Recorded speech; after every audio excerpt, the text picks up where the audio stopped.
जम्मू कश्मीर में अनुच्छेद 370 पर कांग्रेस का यू टर्न, भड़क गई उमर अब्दुल्ला की पार्टी।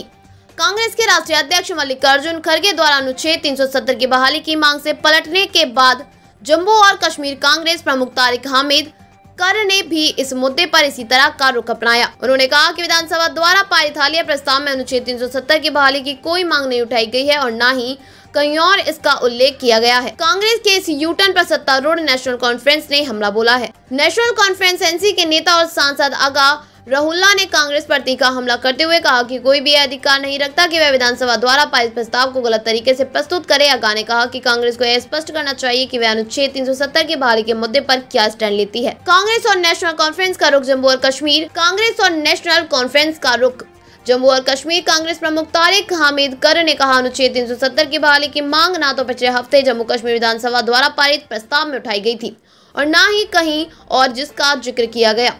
उन्होंने यह भी स्पष्ट किया कि कांग्रेस ने विधानसभा के प्रस्ताव के बाद इस मुद्दे पर अपनी स्थिति पहले ही स्पष्ट कर दी है। कर ने कहा कि हमें पहले ही कह चुके हैं कि सुप्रीम कोर्ट के अनुच्छेद 370 पर फैसले के बाद अब केवल पूर्ण राज्य का दर्जा बहाल करने की मांग बाकी है। विधानसभा प्रस्ताव और बीजेपी की आलोचना। पिछले सप्ताह जम्मू और कश्मीर विधानसभा ने विशेष दर्जा और संवैधानिक गारंटियों की बहाली के लिए एक प्रस्तावित पारित किया था। इस प्रस्ताव को भाजपा के विरोध के बावजूद ध्वनि मत से मंजूरी दी गई। कांग्रेस के सभी 6 विधायक भी इस प्रस्ताव के पक्ष में मतदान किए थे। कर ने कहा, हम पहले ही कह चुके हैं कि सुप्रीम कोर्ट के फैसले के बाद जो सबसे बड़ी मांग होनी चाहिए वह राज्य का दर्जा बहाल करना है। भाजपा इस मुद्दे को राजनीतिक लाभ के लिए तोड़ मरोड़ कर पेश कर रही है। सुप्रीम कोर्ट के फैसले पर कांग्रेस का रुख।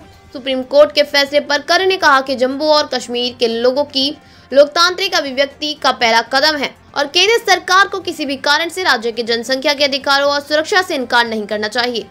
नेशनल कॉन्फ्रेंस और कांग्रेस ने संयुक्त रूप से विधानसभा चुनाव लड़ा था। कांग्रेस ने कहा था कि वह तब तक उमर अब्दुल्ला के नेतृत्व वाली सरकार में शामिल नहीं होगी जब तक राज्य का दर्जा बहाल नहीं हो जाता। कांग्रेस की अंदरूनी स्थिति।